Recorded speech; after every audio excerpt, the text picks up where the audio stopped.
पाठ 4 उखिया थर्ड पाठ 4 आज्ञाकारी पुत्र। इस कहानी में ये बताया गया है कि माँ बेटे की कहानी बताई गई है। माँ बेटा आज्ञाकारी होता, माँ बेटा कहीं जाने किसी काम से शहर जाता था। उसकी माँ कहती किसी को साथ ले जाओ, लेकिन साथ जाने वाला कोई नहीं होता, तो उसकी माँ एक केकड़े को पकड़ कर देती है। तो वो माँ का कहना मानकर उस केकड़े को अपने गठरी में बांध कर ले जाता है। रास्ते में उनसे नींद आती है तो वो सो जाता है। उधर से एक सांप आता है,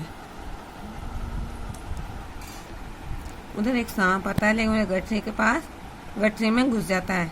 तो गठरी में कपूर होता है, कपूर की खुशबू के कारण में गठरी में घुस जाता है। उसके घुसने से केकड़े को परेशानी होती है और वह सांप को मार देता है। जब उसकी नींद खुलती है बेटे की, तो वो सांप को अपने पास मरे हुए देखकर कहता है, अच्छा हुआ मेरे में इतनी बुद्धि आ गई जो मैंने माँ का कहना मान लिया, तो आज मैं मरने से बच गया। इस कहानी में यह बताया गया है कि बड़ों की आज्ञा का पालन करना चाहिए। अब चैप्टर रीड करेंगे। एक शहर में एक विधवा स्त्री रहती थी। उसका एक पुत्र था।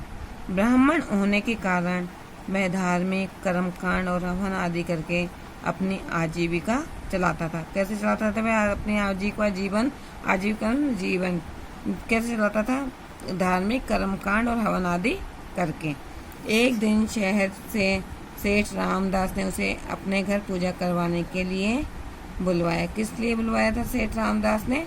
पूजा करवाने के लिए। प्रातःकाल उसने एक गठरी में कुछ जरूरी कपड़े व खाने का सामान रख लिया। फिर जैसे ही वह सेठ रामदास के घर जाने को तैयार हुआ, तभी उसकी माँ वहाँ पर आई और बोली, बेटा तुम इतनी लंबी यात्रा पर अकेले जा रहे हो, किसी न किसी को अपने साथ अवश्य लेते जाओ, इससे तुम्हारा भी साथ हो जाएगा और रास्ते में तुम्हारी सुरक्षा भी हो जाएगी। बेटा बोला, माँ तुम चिंता मत करो, मैं अकेला ही चला जाऊंगा और काम समाप्त करके कल शाम तक लौट आऊंगा। लेकिन माँ नहीं मानी। वह घर के पिछवाड़े गई और अपने हाथ में एक केकड़ा पकड़ लाई। फिर उस केकड़े को अपने पुत्र को देते हुए बोली, पुत्र तुम कम से कम साथ के लिए ही सही, तुम इस केकड़े को ही अपने साथ लेते जाओ, मैं तुम्हें अकेले नहीं जाने दे सकती। उस आज्ञाकारी बेटे ने माँ की बात मान ली और उस केकड़े को गठरी में रख लिया। गठरी में कपड़े की जो सामान रख के गांठ बांध लेते हैं, उसे गठरी कहा जाता है। फिर उसने गठरी में कपूर के टुकड़े भी रख लिए और माँ का आशीर्वाद लेकर शहर की ओर चल पड़ा। चलते चलते दोपहर हो गई। तब गर्मी से बचने के लिए वह एक पेड़ की छाया में विश्राम में आराम करने लगा। लेटे लेटे उसे नींद आ गई।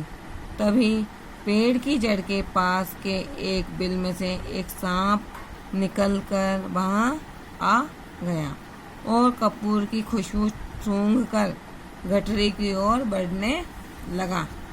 वह गठरी में घुस गया और कपूर खाने लगा। सांप की हरकतों से गठरी के अंदर बैठे केकड़े को परेशानी होने लगी। उसने अपने तेज नुकीले पंजों से सांप को पकड़कर उसका खून पी लिया। इस तरह वह सांप मर गया। जब ब्राह्मण की नींद खुली तो उस मरे हुए सांप और केकड़े को अपने पास बैठा देखकर आश्चर्य में अचंभा या अचरज हुआ। सारी बात समझ में आते ही उसने सोचा, ओहो इस केकड़े की वजह से आज मेरी जान बच गई। भगवान का लाख लाख धन्यवाद है कि उसने मुझे माँ की बात मानने की बुद्धि दी। इससे यही मिलती है कि बड़ों का हमेशा कहना मानना चाहिए। बड़े अपने भले के लिए ही कुछ कहते हैं, अपने अच्छे के लिए ही कुछ कहते हैं।